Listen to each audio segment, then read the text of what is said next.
futurs époux qui devraient invoquer le Saint-Esprit avant de faire des bêtises. Alors, c'est très concret ce qu'on va faire là. On m'a posé des questions. On m'a demandé comment agir avec des gens qui veulent faire annuler leur mariage. Ou plutôt qui veulent faire reconnaître la nullité de leur mariage, parce que nous n'annulons rien. Nous reconnaissons ce qui est nul. Ça nous arrive tous les jours lorsque nous reconnaissons qu'un mariage purement civil sans mariage religieux est nul. Nous le faisons nous-mêmes parce que c'est très simple. Lorsque les cas sont plus compliqués, il faut une petite enquête. J'ai pensé que d'un point de vue pratique, il valait mieux vous faire un commentaire de la demande de renseignement, de la déposition, de l'enquête, voilà, un commentaire de l'enquête qui nous sert à introduire le cas. Je pense que vu la multiplicité des demandes qui vous sont faites, il faut que je pense à vous envoyer maintenant à tous ce formulaire d'enquête introductive qui concrètement pourrait vous servir comme les autres formulaires. Remarques préliminaires, elles sont très importantes. Le prêtre se souviendra qu'il ne lui suffira pas d'obtenir des réponses, mais qu'il devra prendre tous les moyens pour découvrir la vérité exacte. Nous ne sommes pas des fonctionnaires, nous n'avons pas besoin de papiers en ordre et bien remplis. Nous admettons tout mode de preuve, mais nous refusons de juger lorsqu'il n'y a pas des preuves, des convictions, quelque chose qui nous permette de savoir la vérité. Donc, nous avons besoin, d'une part, de réponses à des questions, mais surtout, nous avons besoin de découvrir la vérité. Donc, faisons attention à cela. Découvrir la vérité, ça veut dire deux choses. D'une part, obtenir des convictions, d'autre part, obtenir des preuves qui nous permettent de savoir que ces convictions sont fondées sur quelque chose. Pour cela, le prêtre a toute liberté de rajouter des questions à celles qui sont posées, à celles qui sont indiquées ici. Par conséquent, devant le fidèle, il est mieux, il est préférable de se servir de ceci, mais de ne pas répondre sur cette feuille-ci. De renoter les questions, d'abord parce qu'il y en a qui sont totalement inutiles.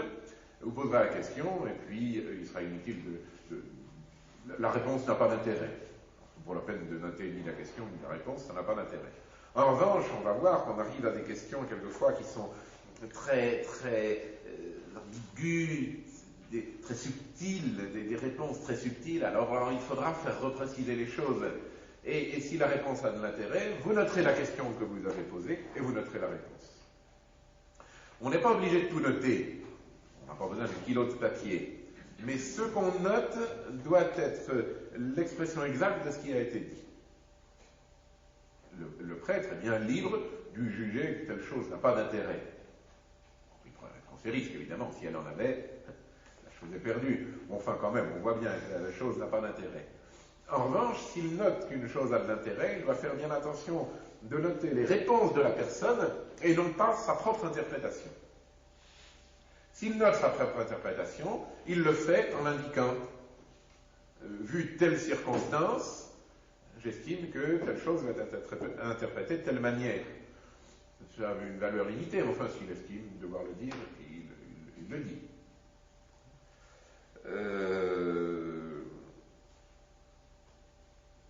Donc, notera soigneusement chaque question posée avec leur réponse devant l'intéressé lui-même. Très important, hein, devant l'intéressé lui-même.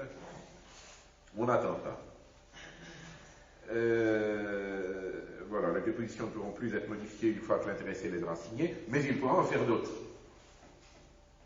On utilise, pour la même raison, on n'utilise jamais de blanc, de correcteur blanc quand on raye. Nous ne sommes pas là pour avoir des documents propres, nous sommes là pour avoir des documents vrais. On s'est trompé, on raye. Parce qu'il faut vous dire une chose, que ces documents doivent vous servir à vous pour obtenir une conviction, et avec du blanc ou du correcteur, où la conviction demeure la même, doivent servir à nous qui allons juger le cas. Nous vous ferons confiance, nous supposons que vous n'avez pas triché, vous êtes bien d'accord, mais ça doit servir également dans 50 ans. Quand vous prenez un dossier de jugement tel qu'ils sont publiés par la Rote romaine, par exemple, vous prenez un dossier, à partir du moment où vous faites confiance au juge qu'il a bien relevé la vérité, tout son raisonnement est logique et emporte votre conviction. Nous mourrons, le dossier doit continuer à emporter la conviction de ceux qui le consulteront. Ça, c'est très important. À la fin, le prêtre donnera son avis et les suggestions qui lui paraîtront utiles. C'est très important, évidemment. Vous connaissez vos fidèles, vous savez si on peut faire confiance, si on ne peut pas faire confiance, si cette personne vous a déjà menti ou pas, s'il s'agit, vous comprenez, s'il s'agit de la sœur de Monsieur Labeaulanier, on prendra évidemment ces réponses avec d'une autre manière que s'il s'agit de la sœur de l'égoutier du coin. Alors, vous notez.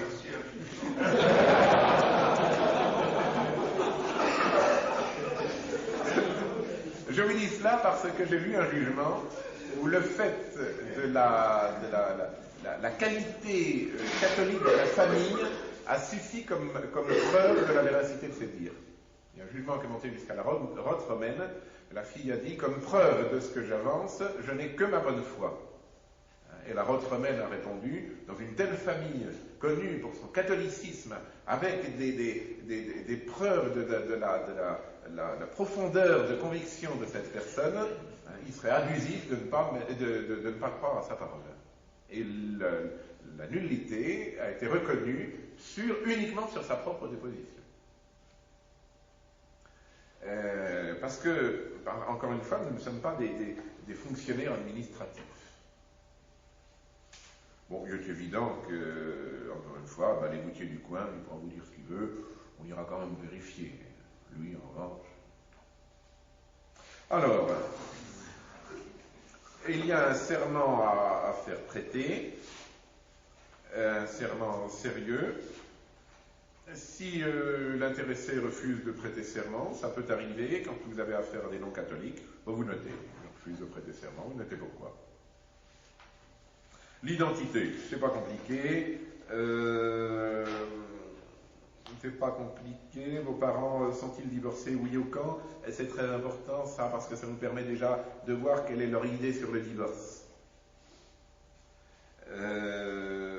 Quand ils se marièrent, l'un ou l'autre ou les deux étaient-ils déjà divorcés? Même raison. Vous êtes-vous convertis? Quelle éducation avez-vous reçue? Ça vous donne déjà une petite idée. Quel était votre caractère, votre personnalité à l'époque du mariage? Bon. J'ai repris ça dans des questionnaires tout faits. Je les ai modifiés et remodifiés. Il est apparu que de temps en temps, cette question 14 avait un certain intérêt. Elle n'en a évidemment pas toujours. L'identité du conjoint. Il reste une question 15 pour l'identité du conjoint. Peut-on se fier à sa parole? C'est important, s'il se chamaille, mais vous avez l'épouse qui dit oui, on peut se fier à la parole de mon ex-conjoint, comme ils disent. Ça donne de la valeur à la déposition de l'autre. Mais ça peut au contraire en ôter. Tous les deux, ils se sont mis d'accord pour obtenir une nullité. Bon, on interprétera, on verra. Information sur votre mariage, lieu et date de votre mariage, si vous avez été marié plus d'une fois, que ce soit avant ou après le mariage qu'on désire voir annulé, indiquez à la liste avec précision. En France, on arrive difficilement à plus de 2, en Amérique, on arrive difficilement à moins de 3. Ce formulaire a été prévu pas seulement pour la France, c'est pour ça qu'en Amérique, on est très surpris. Âge au moment du mariage, âge du conjoint, auriez-vous été parrain marraine de baptême de votre conjoint aurait-il été parrain marraine de baptême ou de confirmation? Vous pouvez rayer confirmation, c'est une erreur que ce soit là. Parrainage de confirmation n'annule pas les mariages. Auriez-vous administré le baptême à votre conjoint réciproquement? Si au moins, alors la question 7, si au moins vous ou votre conjoint était catholique au moment du mariage et que celui-ci n'a pas eu lieu devant un prêtre catholique, l'Église catholique a-t-elle donné la permission pour ce mariage? Très important, tous les mariages d'un catholique avec un orthodoxe devant le ministre orthodoxe et peut-être bien dans certains cas un protestant devant un ministre protestant, ces mariages-là sont valides. Alors, contrairement à ce que nous croyons, vous avez un bon catholique qui épouse une orthodoxe, ils vont devant le pope, vous restez avec le droit canon ancien, vous dites, bon, ça va, c'est devant le pope, c'est pas le curé, par conséquent, mariage nul. Eh bien non, depuis Paul VI, mariage d'un catholique avec une orthodoxe devant un ministre orthodoxe, mariage valide. La même chose pour les protestants à qui on peut donner la juridiction. Et l'Église l'a fait très souvent. Il y a une date exacte là pour... Oui, alors je ne l'ai pas en mémoire, je suis doctus que cum libro, et alors on relève précisément dans ces cas-là, on voit qu'il y a un os, si vous voulez. On voit qu'il y a un os, on prend des renseignements, puis parfois il est facile de vérifier très précisément les dates. Parce que les dates sont multiples. Il y a eu une évolution, ils ont commencé par trouver que l'Église orthodoxe sœur méritait un traitement de faveur, puis après ça ils ont étendu de plus en plus loin. Le mariage de deux luthériens est considéré comme valide en soi. C'est-à-dire, non, pardon, le mariage de deux luthériens n'est pas soumis à la forme canonique. Donc eux... comme il y a une doute sur est-ce qu'on peut le considérer comme un mariage légitime au sens logique, c'est-à-dire à cause du doute du baptême des luthériens? Oui, on peut. Alors là, c'est très... Il faut quand même un doute positif et probable. Mais il va falloir examiner de plus près. Alors, on peut quelquefois résoudre le problème de cette manière-là, à savoir que on va découvrir que le baptême de l'un était valide et puis que le baptême de l'autre n'était pas valide. Ça peut arriver. Alors, parce que vous avez deux présomptions qui se combattent. Vous avez la présomption en faveur du mariage, on accorde toute valeur aux rites extérieurs et on ne les met pas en doute sans raison. Mais vous avez également une présomption in favorem fidei, c'est-à-dire qu'on présume vrai la solution la plus favorable à la foi. Alors quelquefois elles se combattent. Il est quelquefois plus favorable pour la foi que les époux ne soient pas mariés, et dès qu'on a un doute, on va présumer que c'est vrai, alors que s'il s'agissait de bons catholiques, on aurait présumé au contraire que l'apparence de mariage était réelle. Parce que la foi est telle qu'on accorde bien des distances de mariage tout à fait valides in favorem fidei, mais on a donc une présomption qui recouvre un petit peu cela dans le code de droit canonique. Quand vous arrivez à un catholique, une protestante, vous arrivez à un doute sur la valeur du baptême de la protestante, pas de doute sur le baptême catholique, un doute sur le baptême de la protestante. Eh bien, ce doute, on n'arrive pas à le trancher. On n'arrive pas à savoir si vraiment le baptême est valide ou pas valide. Eh bien, on va le trancher in favorem fidei. C'est-à-dire que s'il est favorable à la foi de dissoudre ce mariage, on va résoudre le doute du baptême en faveur de la nullité du mariage, ou d'une possibilité de faire rompre le mariage. Alors en revanche, s'il était favorable à la foi de déclarer que le mariage est valide, eh bien on trancherait le doute dans ce sens. Il y a un certain pouvoir de l'Église sur le mariage non catholique, purement naturel. Il y a un certain pouvoir dont elle use dans ses présomptions, sont à la fois des présomptions et un certain pouvoir utilisé. Concrètement, à chaque fois qu'il y a un luthérien que l'un des deux s'est converti dans un mariage de luthérien, forcément le privilège en faveur de la foi joue si l'un des deux, dans sa conversion, veut se marier avec un catholique ou une catholique. Et donc on trancherait, après... Voilà, en cas de doute... pour la nullité du précédent... En cas de doute, insolublement. Dans ce cas-là, il n'y a quand même pas nécessité qu'il y ait une certaine persécution de la partie catholique. Pas toujours. Vous avez par exemple tous les privilèges pétriniens ne supposent pas de persécution de la partie catholique.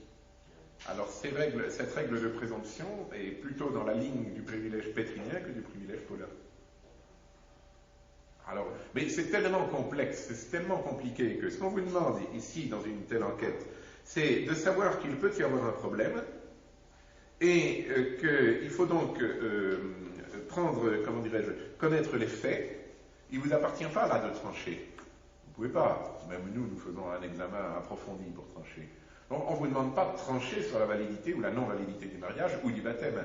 Bon, vous relevez le fait, un tel était catholique, une telle était alors protestante, anglicane de la High Church, ou bien au contraire baptiste et mormon du dernier jour. Les baptêmes ont eu lieu de telle et telle manière à telle et telle époque, le mariage a eu lieu de telle et telle manière à telle et telle époque. Bon, alors. Seulement, si c'est vous qui tranchez, comme c'est bien exact, c'est nous qui décidons ou pas, en première instance, de lancer une cause. Oui, voilà. Alors, il faudrait peut-être qu'on ait, je ne sais pas si c'est possible, mais il faudrait peut-être qu'on ait une espèce de grille, cause désespérée, non, on vous l'en reporte, alors ça évitera je ne sais combien de temps prescrit, ou des soucis, des heures passées, parce que c'est rudement long de faire des matchs. Oh là, je sais bien. Bref, pour qu'on ait, en lançant une cause, déjà un minimum d'espoir qu'elle soit envisageable. Cette grille, là, voilà. On est un peu dépourvu. Moi, il y a des gens qui me disent j'en ai ras-le-bol, je vais faire casser mon mariage, tout ça. Cette grille, la voilà. C'est pour ça que je vous l'ai distribuée et que maintenant je vais envoyer ça à tout le monde. Cette grille, la voilà. C'est-à-dire que vous pouvez aussi bien utiliser ça comme une enquête introductive officielle que avoir ça sous les yeux quand vous passez un coup de fil. Oui, bon, ben madame, très bien, votre mariage très nul, mais alors pourquoi? Parce que, vous étiez protestante, vous entendez, bougez pas, hein, et vous êtes mariés. Il y a pas quelques réponses quand même. Ah ben c'est quoi? Mais vous, à ce moment-là, vous auriez les choses, vous avez des questions à poser. C'est pas juridique, c'est pas processuel, c'est pas valable dans la procédure, mais malgré tout, c'est pas sans intérêt. Parce qu'à ce moment-là, vous allez raccrocher et puis vous allez immédiatement noter. Bon, madame une telle m'a téléphoné, elle pense que ceci, elle m'a dit que ceci, elle m'a dit que cela. Bon, vous pouvez me téléphoner ou m'écrire et je vous dirai, ah oui, effectivement, très intéressant, il faut poursuivre. La grille, elle est là-dedans. On ne peut pas vous faire une grille automatique parce que on ne peut pas vous mettre ça sur l'ordinateur. Il n'y a pas des cas automatiques. C'est une présomption dans un sens, une présomption dans un autre. Alors vous saurez, par exemple, vous avez affaire à une protestante ou un protestant, vous saurez qu'il peut y avoir un problème du côté du mariage, il peut y avoir un problème du côté du baptême, il peut y avoir un problème du côté de l'intention avec les protestants. Les protestants, le grand truc avec les protestants, c'est qu'ils ne croient pas à la dissolubilité. Alors bon, quand moi un cas comme ça m'arrive, je ne demande pas l'identité du conjoint, âge et nombre d'enfants. Je dis, bon, très bien, vous êtes protestant, puis sans dévoiler mes batteries, j'essaie de savoir s'ils se sont mariés pour la vie ou pas. Ce que vous voulez dire, c'est que ces questions-là induisent un certain nombre de réponses qui nous permettent. Oui, qui vont vous permettre. Et si on avait déjà les réponses hypothétiques, vous voyez ce que je veux dire? Ben, vous pouvez C'est-à-dire pas. que vous avez, en gros, je ne sais pas, je dis n'importe quoi, mais vous avez 15 cas, si ça vous tourne entre les pattes, ça vaut le coup de mettre en cause une cause. Non, on ne peut pas vous dire ça.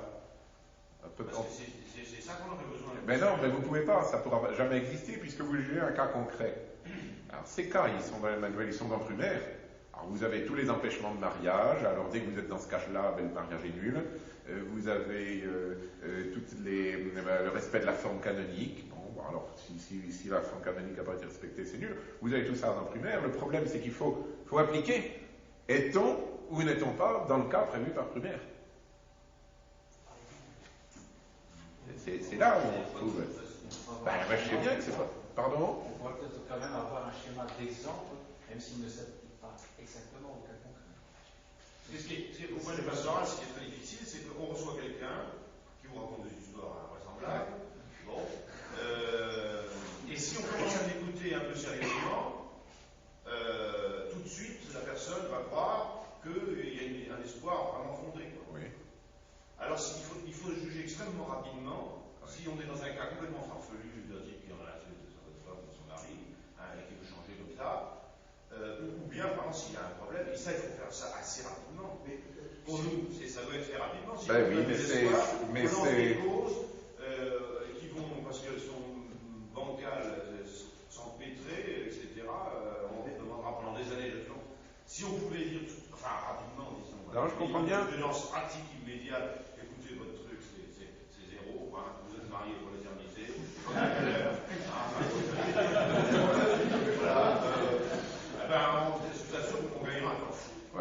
Alors écoutez, moi voilà le conseil que je peux vous donner concrètement. Si vous possédez, mieux on possède sa théologie morale, et plus on sera apte à voir non mais c'est vrai. Non mais c'est vrai, plus on sera apte à voir, tiens, il y aurait peut-être un problème ici ou un problème là.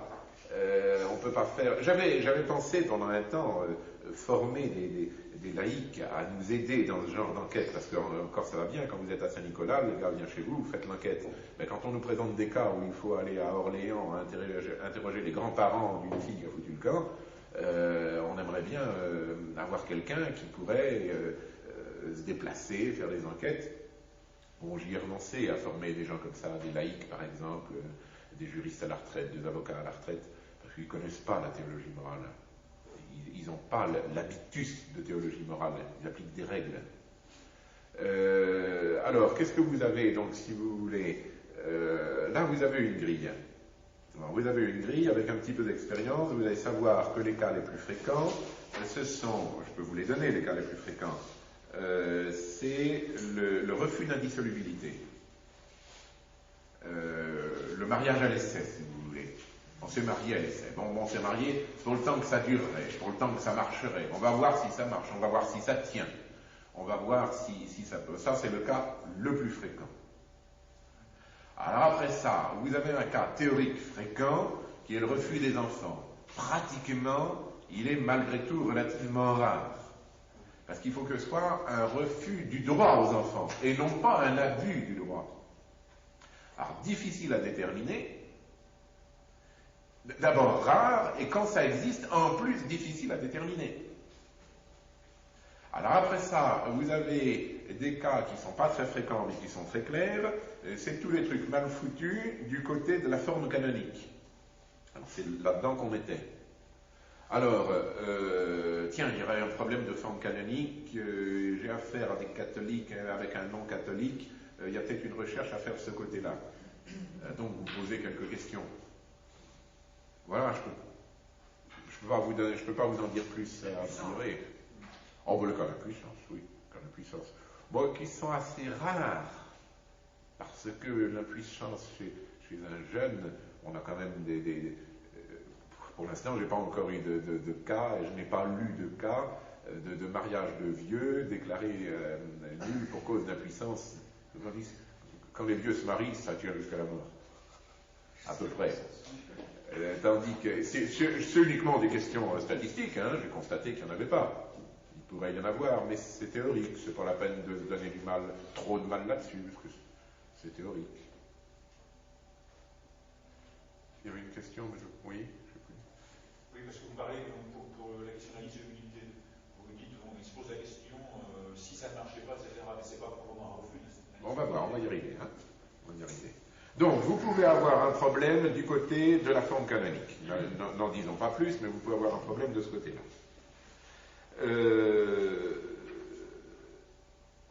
Après ça, l'intention. Alors, le premier problème à propos des enfants. Les questions ne sont qu'à moitié satisfaisantes parce qu'on est dans des choses tellement compliquées. Donc, parmi les réponses suivantes, indiquez celle qui exprime le mieux quelle fut votre intention en contractant le mariage. Toujours très important, hein, intention au moment du mariage ou avant. Pas après, ce qui s'est passé après, on n'en a rien à faire. J'ai découvert après qu'il était anormal que le mariage soit pour la vie. Très bien, vous savez, vous avez découvert ça après. Et qu'il était normal de divorcer. Très bien, vous l'avez découvert après. Ça n'a aucune influence sur votre mariage. Hein. Alors là, la même chose. J'ai découvert qu'il était anormal d'interdire la contraception. Bon, si vous l'avez découvert après, ça ne nous regarde pas. Je suis prêt à avoir des enfants lorsqu'ils viendront. Alors, la position la plus normale, la plus naturelle et la plus catholique. Je préfère ne pas avoir d'enfants pour l'instant, mais je les accepterai s'ils viennent immédiatement. Bon, alors ça c'est la position la plus courante, c'est anormal, mais c'est courant. On va prendre des précautions. Hein, dans leur langage, ils appellent ça prendre des précautions. Si vous parlez de pilules, si vous parlez d'avortement, stérilet, tout ça, vous entrez dans des détails qui vont vous gêner. La première question à poser, quand on a parlé de contraception, pour ne pas choquer les gens, c'est dire monsieur, madame, prenez-vous les précautions pour éviter les enfants? Après ça, les précautions, alors il répond non ou il répond oui. S'il répond non, vous pouvez faire confiance habituellement. S'il répond oui, quel genre de précautions? Bon, alors ils vous diront quelles sont les précautions qu'ils prennent. Si c'est des bons catholiques, c'est tout simplement l'abstinence, la continence. Ça arrive, quelquefois ils vont vous dire quelles précautions ils prennent. Alors, ils vont prendre des précautions, enfin, si les précautions ne marchent pas, ça ne les empêchera pas de garder l'enfant. Alors ça ne fait pas des mariages nuls, ça fait des abus du droit, du droit aux actes conjugaux. Alors c'est à moi de décider si et quand j'aurai des enfants. Alors là, on arrive dans des ambiguïtés très subtiles. C'est à moi de décider, mais alors, à moi de décider avec mon conjoint, je rajouterai une ou deux questions là-dessus pour préciser. Une ou deux réponses plutôt. À moi de décider avec mon conjoint. Si c'est de concert avec le conjoint, il n'y a probablement pas de refus du droit. On se mettra d'accord pour avoir des enfants. Il y aura un abus. On se mettra d'accord pour prendre des précautions. Bon, si ma femme exige un enfant, je lui en donne rien. Ah, là, il n'y a pas d'abus du droit. Ils sont tous les deux d'accord, qu'est-ce que vous voulez. La continence est rare, mais elle est toujours permise. Et alors c'est à moi de décider tout seul, Et j'imposerai ma décision à ma femme ou je l'imposerai pas. Si je ne l'imposerai pas, c'est pas le droit qui est en cause, ça sera une question de rapport de force. Si j'impose ma décision, je l'imposerai comme quelque chose sur le quoi elle n'a pas le droit de me demander le contraire, ou au contraire comme quelque chose sur lequel elle aura raison, mais tant pis pour elle. Si je lui impose comme quelque chose sur lequel elle n'a pas le droit, mais c'est une question de droit de faire des remontrances, mariage nul. Si je lui impose comme quelque chose où elle a effectivement le droit de faire des remontrances, mais tant pis pour elle, je serai le plus fort, un mariage valide. Alors, vous comprenez que si vous posez les questions de cette manière-là aux gens, vous n'obtiendrez jamais la réponse, ou bien alors ils comprendront quelle réponse il faut donner, alors là ils vous la donneront bien claire et bien précise. Alors, faut flairer. Bon, vous vouliez pas d'enfant, comment, de quelle manière, vous aviez défini un nombre précis, qui était absolument net et, comment dirais-je, qui faisait partie du contrat, ce bout-là. Bon, en France, j'ai encore jamais vu. Écoutez, ça fait 7 ans que j'aimerais bien reconnaître nul au moins un mariage en France. Ça serait très intéressant, ça créerait une jurisprudence. J'ai la meilleure volonté du monde dans ce domaine, j'y suis toujours pas arrivé. J'y suis pas arrivé, qu'est-ce que vous voulez. Lesquels qui pourraient éventuellement être annulés, les témoins déposent comme ci, comme ça, répondent pas, les affaires suivent pas, il y en a 2 qui sont en cours, 2, 3. En revanche, aux États-Unis, on a eu un cas très clair, mais très très clair. Le gars a une maîtresse, et puis il dit à la maîtresse, dis donc, avec ma femme, on aimerait bien ne plus avoir d'enfants, elle me demande, j'aimerais bien faire une vasectomie, dit-il à la maîtresse, qu'est-ce que t'en penses? Alors la maîtresse qui dit, tu sais, moi les enfants, j'ai rien à foutre. Alors fais-toi faire une vasectomie, comme ça on aura la paix. Après ça, il lâche la femme, et il se marie avec la maîtresse. La réponse de la maîtresse prouvait évidemment qu'elle n'avait pas l'intention de concéder un droit aux actes conjugaux apte de soi à la génération des enfants. C'est pas une question de savoir si, avec la vasectomie, il s'agit de stérilité ou d'impuissance, ce qu'elle n'a certainement pas concédé un droit pour la fondation d'une famille. Et c'était complété par une déposition du gars qui montrait bien dans quel état d'esprit ils avaient fait ça. Il a fallu lui annuler 2 mariages, lui, à celui-là, parce qu'il en était au 3e déjà. Alors le premier était nul parce qu'il s'était marié pour un temps. Le deuxième, ça aurait pu durer, mais ils n'avaient jamais pensé, ils avaient écarté la possibilité des enfants. Sa déposition au gars, c'était que je me suis marié pour une partie de plaisir. Bon, alors ça c'était nul. Puis le troisième était chez les tradis, enfin, allait être chez les tradis, si les 2 premiers étaient reconnus nuls. Alors, donc de façon précise, je ne veux pas d'enfant pour l'instant, je ne transigerai pas sur ce point. Ce qu'il faut remarquer, ce qu'il faut retenir, c'est que la négation du droit n'a pas besoin d'être définitive, ce peut être une suspension. Il faut qu'il s'agisse du droit, mais une simple suspension du droit fait que le mariage est nul. C'est-à-dire, nous aurons des enfants, mais ma femme n'aura pas le droit d'en demander pendant les 2 premières années du mariage. Et là-dessus, je ne transigerai pas. Alors, c'est plus une question d'abus, là, vous voyez. C'est-à-dire que le mariage commencera dans 2 ans.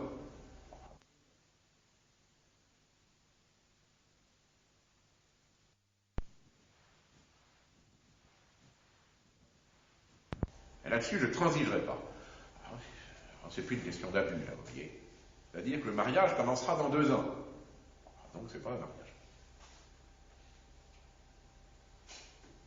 De façon précise et définitive, je ne veux pas d'enfants ou je ne veux pas plus de tant d'enfants. Et je ne transigerai pas. Alors, si ils ont répondu par une question peu claire, ils doivent expliquer. C'est dans l'explication que tout va se révéler. Parmi les 2 réponses suivantes, indiquez laquelle indique le mieux votre intention au moment du mariage. C'est là qu'il faut aller la plupart du temps, c'est là qu'il y a le plus de problèmes. Donc, j'ai l'intention d'entrer dans une union permanente et pour la vie, j'ai l'intention de me marier, mais si le mariage est malheureux ou si je ne trouve pas ce que je cherche, je me réserve le droit de divorcer avec la possibilité d'épouser quelqu'un d'autre. Là, il ne s'agit pas d'une question de droit parce qu'on ne peut pas distinguer le droit et l'usage. Quiconque prend une autre femme a nié à la première le droit d'être sa femme. Il ne s'agit pas de question de fidélité, c'est une question de divorce et de remariage. Alors, dès qu'il y a une volonté de pouvoir partir si ça ne marche pas, quelle que soit la cause, alors le mariage est nul. En revanche, il arrive très souvent, très très souvent, que l'épouse, par exemple, vous répond « Ah ben le divorce, ben, c'est évident, le divorce c'est un droit. » Très bien. Et pour vous, monsieur, vous pensiez que votre mariage alors se terminerait par un divorce? Oh, moi jamais de la vie. Moi j'en ai un qui m'a répondu. On a vécu en concubinage pendant 6 ans pour voir si ça tiendrait. Au bout de 6 ans, on a vu que ça tiendrait. Alors on s'est marié pour la vie. Mariage valide. Alors qu'il est persuadé qu'on peut divorcer. Mais pour lui, ça ne s'appliquait pas à son cas. C'était bon pour les autres. Il a concédé, exceptionnellement, il a cru que lui serait assez fort pour concéder à sa femme un droit perpétuel. Et il sait bien que ses copains n'y arrivent pas. Mais lui, il était assez fort parce que pendant 6 ans, il avait fait l'expérience. Et que ça marchait.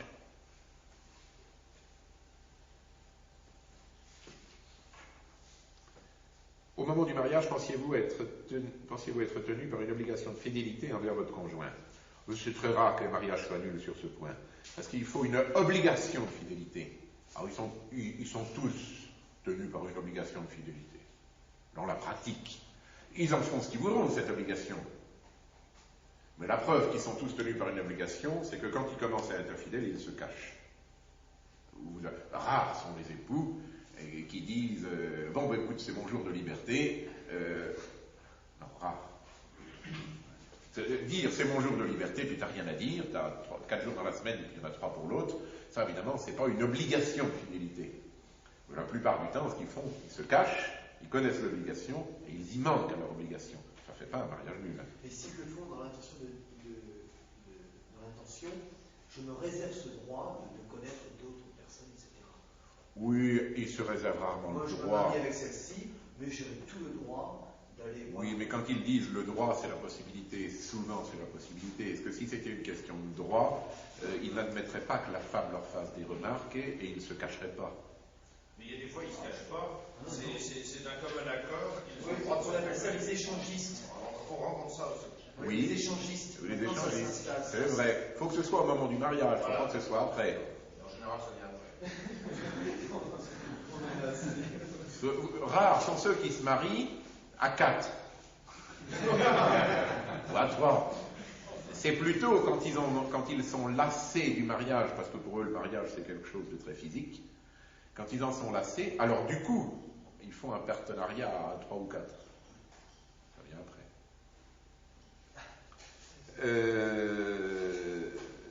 Vous et votre conjoint étiez-vous parents ou alliés?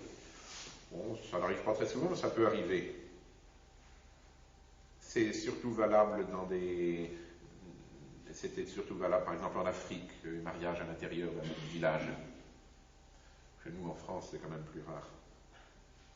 Quelles ont été les étapes de l'échec de votre mariage?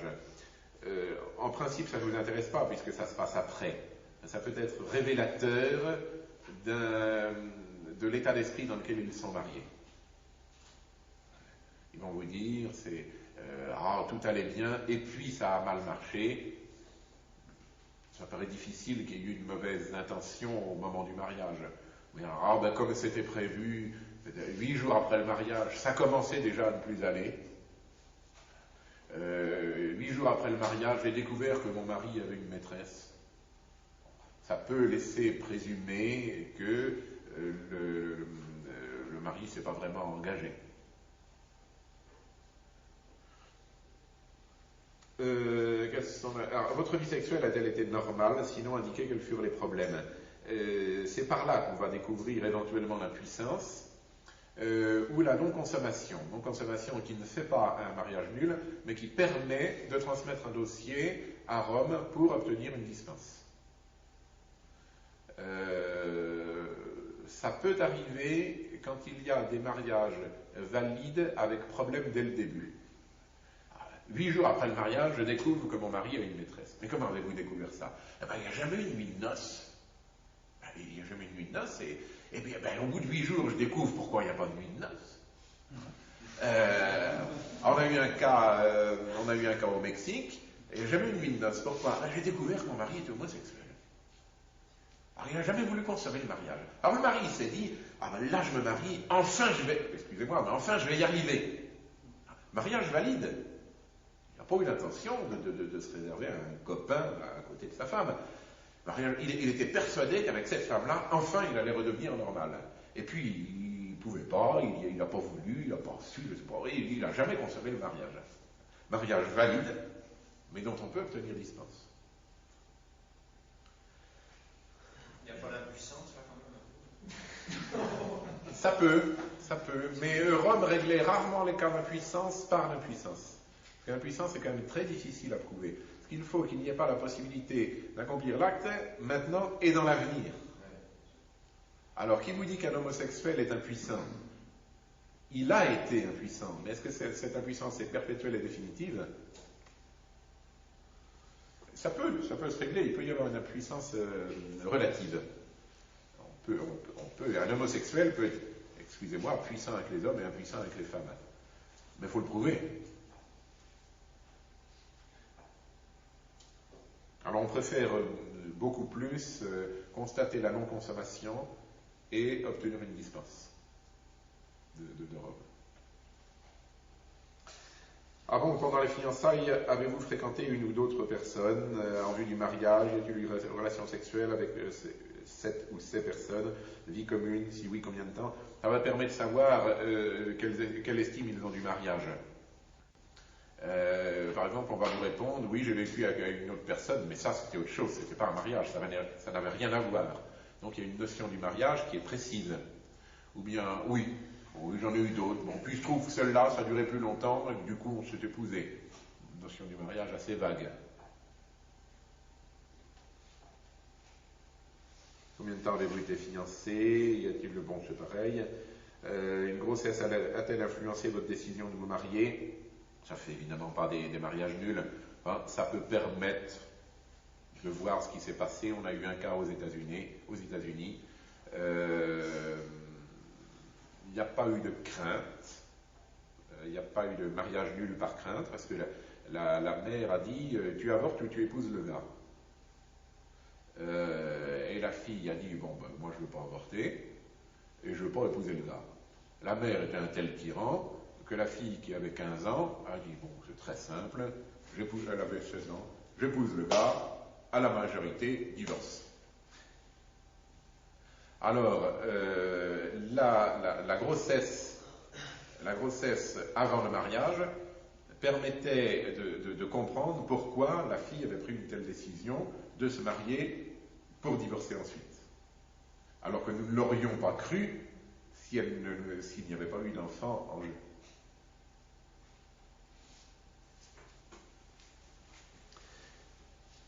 Quelqu'un s'est-il opposé à votre mariage ou a-t-il eu des doutes à son sujet?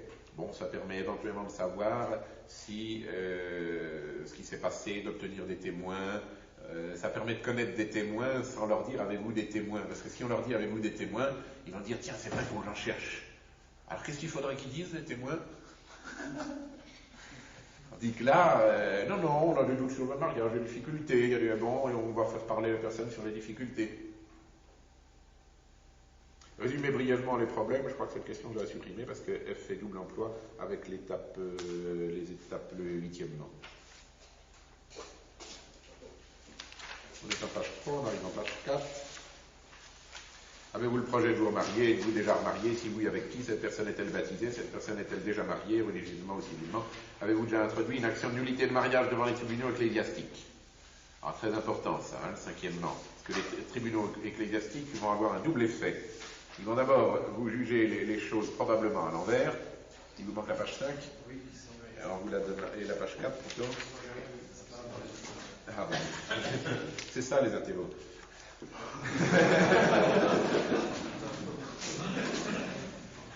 Attendez, je vous donne le reste.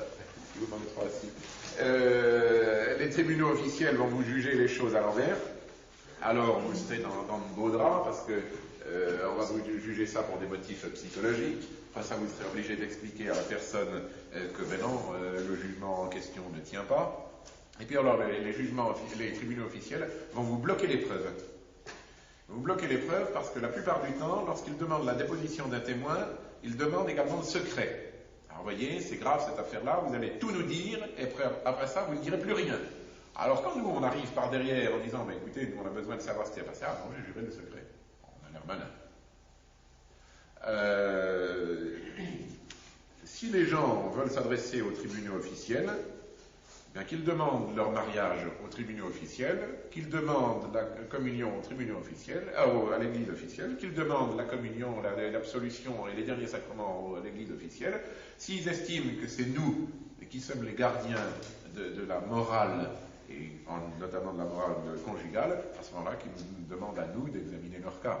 On ne peut pas jouer sur les deux tableaux. Le problème, c'est que souvent, ils arrivent chez nous quand le jugement a déjà été porté par l'église officielle. Alors là, on va quelquefois laisser dans l'erreur de bonne foi. Quelquefois, d'un autre côté, il ne faut pas qu'il y ait scandale. Pas que les gens disent « oh ben c'est trop facile, on fait annuler l'église officielle et puis après ça, on va chez les tradis ». Bon, c'est pas clair, hein. Vous savez, oui. Est-ce qu'il continue à annuler nos mariages? Pas depuis 88, puisque nous sommes schismatiques, nous ne sommes plus tenus à la forme canonique. Mais sinon, il continue, oui. Et puis alors, de mauvaise foi, on sent que nous avons de bons arguments, parce qu'ils en ont peur, ils refusent de les examiner. Je suis intervenu plusieurs fois, pour éviter la procédure expéditive. Elle est devenue expéditissimi, je sais pas quoi, dès que j'étais intervenu. J'ai vu un cas où on a profité des grèves de la Poste pour m'empêcher d'intervenir. Et s'ils étaient sûrs de leur bon droit, ils n'auraient pas peur que nous écrivions et que nous exposions notre point de vue. Et notre bon droit, techniquement, notre droit est le plus fort avec l'erreur commune, canon 209. L'erreur commune, écoutez, nous mentons à nos fidèles peut-être, nous les trompons peut-être, mais plus vous prouvez que nous les trompons, plus vous prouvez qu'ils sont dans l'erreur, et plus vous prouvez que cette erreur est commune. Alors plus nous sommes des sales types, et plus nos mariages sont valides. Plus que rien. Et ça, c'est imbattable, et ils le savent très bien, et ils refusent que nous entrions là-dessus. Qu'en 1098, on va dire, il y a une crise, et à cause de la crise, on marie. Et ils répondent, il n'y a pas de crise, donc vous ne pouvez pas profiter du canon 1098. Canon 209, on va dire, mais c'est tout simple, hein. Erreur commune. Alors, vous faites une enquête à Saint-Nicolas du Chardonnay, vous avez la majorité des gens qui vont vous répondre, on ne sait pas très bien pourquoi, mais les curés marient ici régulièrement, et oui, il n'y a pas de problème. Ou s'il y a un problème, On ne sait pas comment ils le résolvent, mais ils l'ont résolu. C'est pourquoi le formulaire là, que vous avez joint au procès de. À l'enquête. Oui. Au procès de. Dans l'enquête. Oui. Vous voulez l'éliminer alors, ce formulaire-là? Oh, je ne dis pas que je veux l'éliminer, je n'y ai jamais accordé aucune valeur, mais il y a des confrères qui veulent le remplir, qui le remplissent.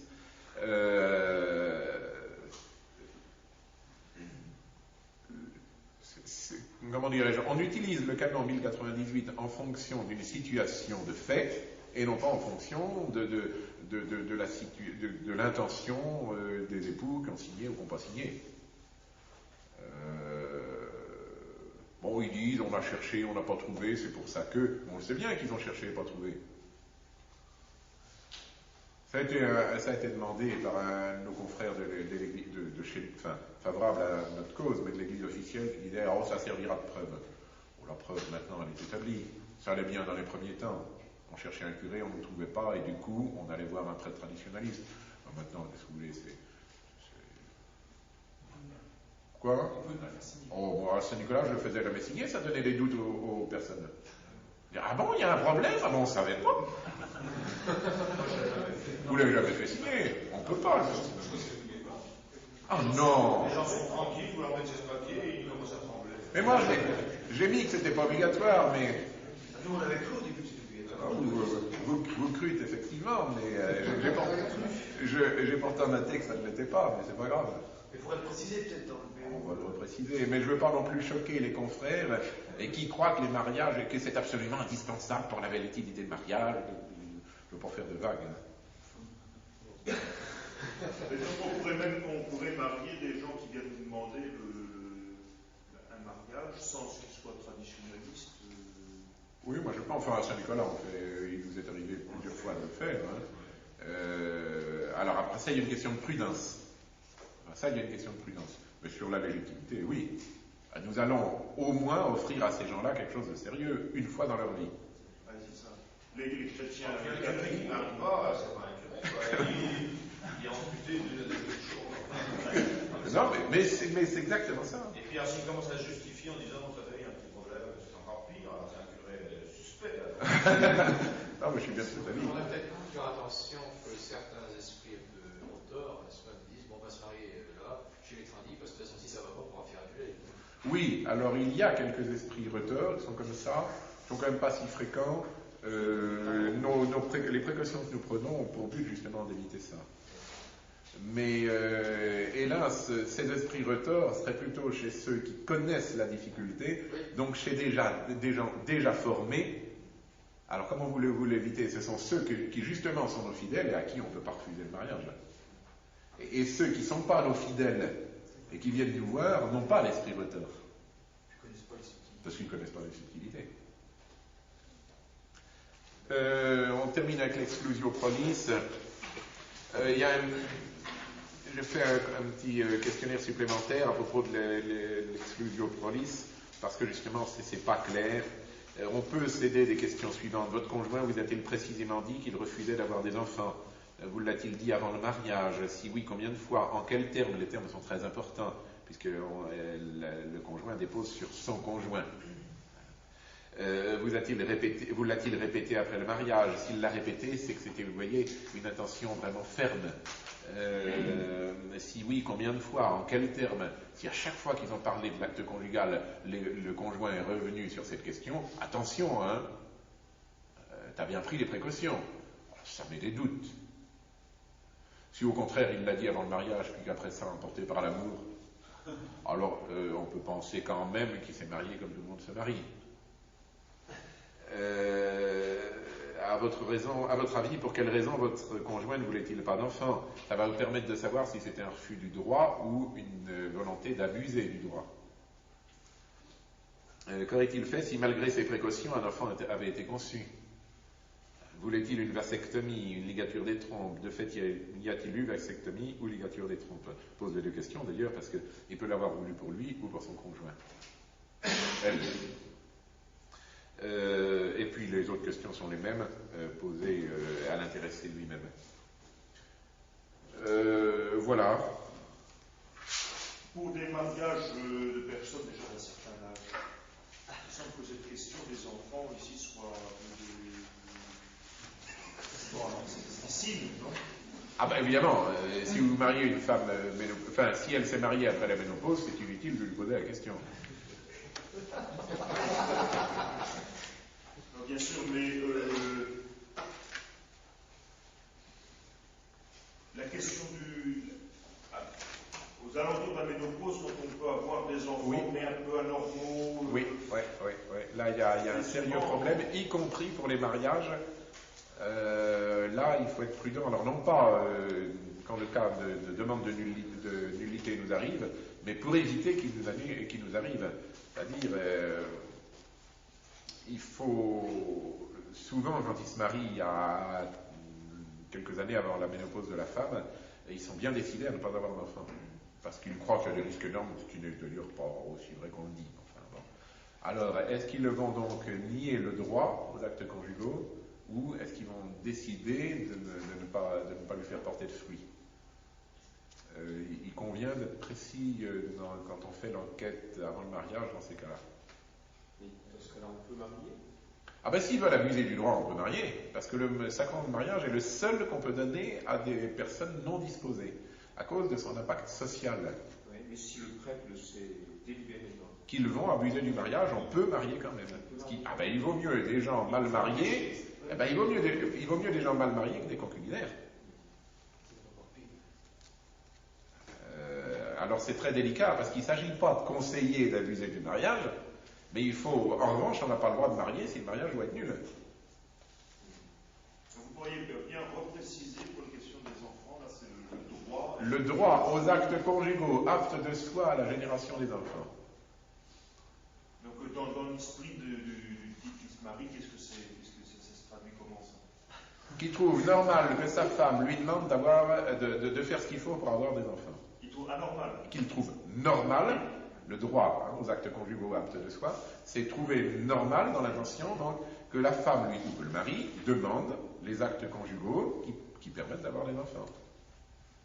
Alors, vu la malice des temps, ils vont souvent en abuser.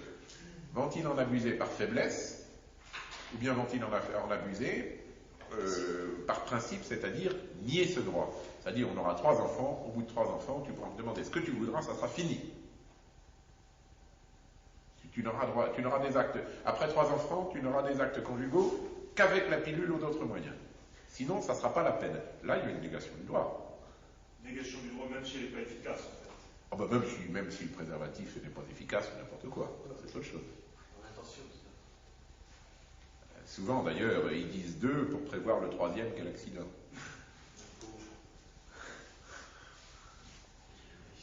C'est là où c'est très délicat. Il y a probablement des mariages nuls là, mais alors allez y trouver.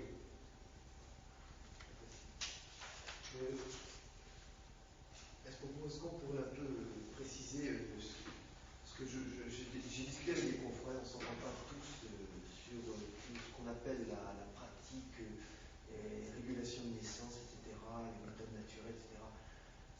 Bon, on invoque des raisons, les raisons médicales, les raisons géniques, etc. Mais bon, certains disent qu'il ne faut pas trop rentrer dans l'intimité conjugale. Ça, c'est vrai. Ça, c'est vrai. Hein. Est-ce que vous pourrez préciser, c'est l'article apparu dans Sissi-Nono il y a quelques années qui ne fait pas l'unanimité. Ah, pourtant, il est parfaitement juste.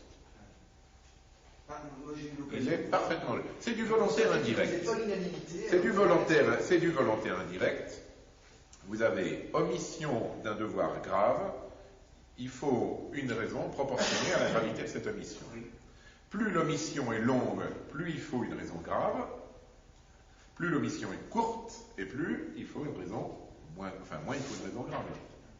Alors, quelles sont les raisons graves? Ce sont des raisons à apprécier in concreto, c'est-à-dire qu'un 5e enfant peut être une lourde charge pour une mère un petit peu fragile psychiquement, qui a déjà 4 garçons qui sont des gaillards qui lui fichent la maison en l'air, alors qu'on connaît des femmes qui au 10e sont encore aussi fraîches qu'au 1er. Alors, c'est pas un nombre, c'est pas à partir de tant d'enfants, ou à partir de tel âge, ou à partir de telle situation. Donc, si vous voulez tomber au chômage, ne pas avoir d'argent, ça permet quand même de prendre des moyens, au moins le temps de se retourner. En revanche, si la situation dure, il faudra bien s'adapter à la nouvelle situation. il n'y a pas de règle, il n'y a pas de règle. C'est pas au prêtre de s'immiscer dans le choix des conjoints. C'est pas au prêtre de décider de la chose. Ah non. C'est au prêtre de rappeler les principes et les conditions nécessaires, mais c'est pas au prêtre de juger de la situation concrète. Mais il peut donner un avis, surtout quand on le lui demande. Oui. Pensez-vous qu'il soit raisonnable de... C'est ça. Mais c'est pas au prêtre d'imposer la chose. Non, ni dans un sens, ni dans l'autre. Sauf quand c'est évident. Parce qu'autrement, vous foutez la merde. Sauf quand c'est évident. Quand vous avez au confessionnal quelqu'un qui vous apporte pas de raison pour la pratique de la régulation naturelle des naissances, il est normal que vous jugiez. Il faut juger, comment dirais-je, c'est différent quand on a à juger en vue d'une absolution à donner ou lorsqu'on a à juger ce point précis et rien d'autre. On n'a pas la même autorité. Quand il s'agit de l'absolution à donner, nous avons une autorité réelle et complète en vue de donner l'absolution ou de la refuser. En dehors de ça, nous avons une autorité de conseil, d'interpréter les choses, mais enfin, on ne peut pas commander.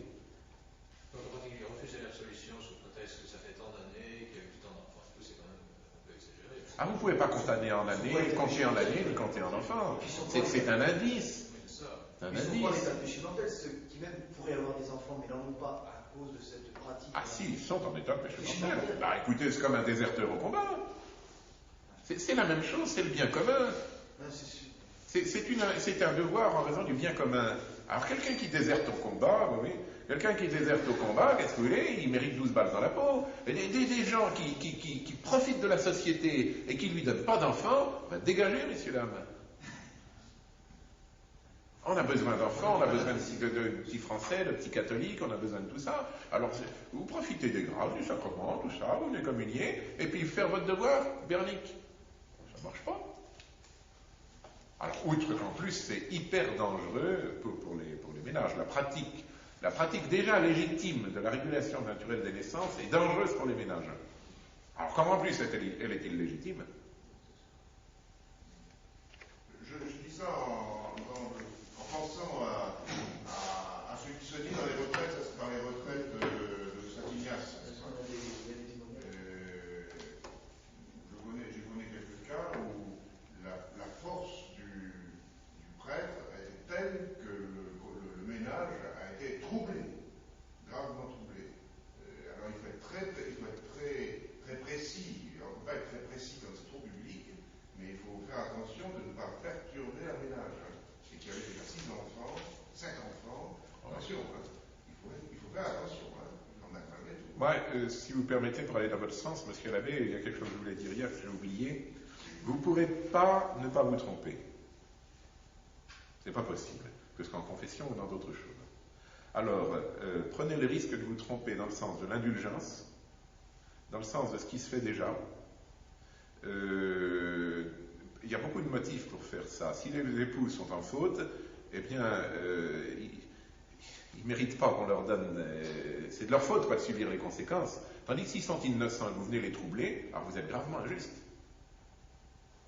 Vous comprenez? C'est à eux de supporter leur faute, mais justement, de ne pas supporter la faute des autres, sous prétexte qu'il y en a qui abusent, on a troublé ceux qui n'abusent pas.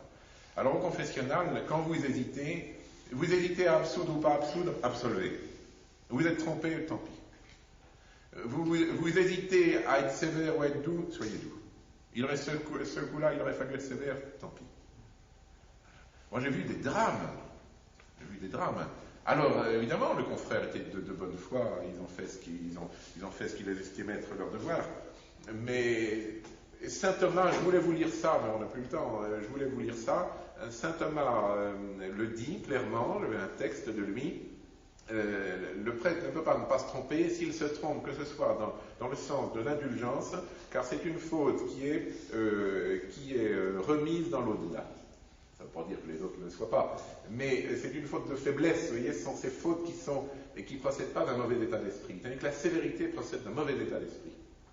Et la faute de sévérité mérite de ne pas avoir d'indulgence. Bienheureux les miséricordieux, il leur sera fait miséricorde.